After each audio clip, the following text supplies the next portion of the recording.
Pourquoi est-il important que tu sois baptisé du Saint-Esprit? Je te donne 3 raisons.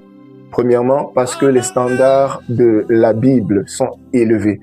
Fuir l'impudicité, se sanctifier. Dans un monde corrompu par le mal, si ce n'est par la puissance de Dieu, tu ne pourrais pas le faire. Le Saint-Esprit vient et te confère la capacité nécessaire pour vivre de manière juste au milieu d'un monde corrompu par les ténèbres.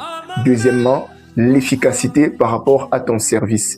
La Bible dit que dans le livre des Actes, on avait besoin de personnes pour servir juste aux tables. Il s'agit ici dans Actes au chapitre 6 des diacres qu'on devait déjà établir dans le service. Et étrangement, l'une des conditions que l'on leur exige, c'est qu'ils soient remplis du Saint-Esprit et de sagesse. Remplis premièrement du Saint-Esprit. En d'autres termes, il n'y a pas quelque chose qui soit trop petit dans la maison de Dieu. Aussi vrai qu'il s'agisse ici de servir aux tables, il n'y a rien qui soit aussi petit qu'il faille exclure la personne du Saint-Esprit. Ce n'est pas possible.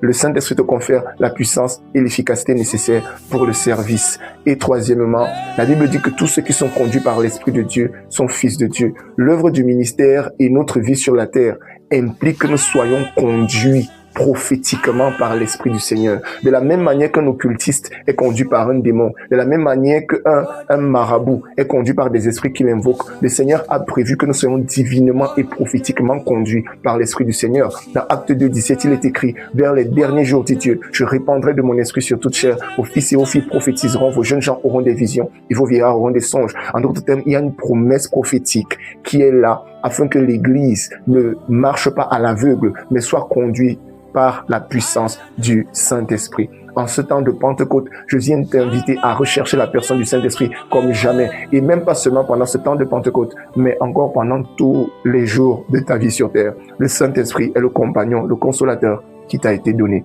Shalom.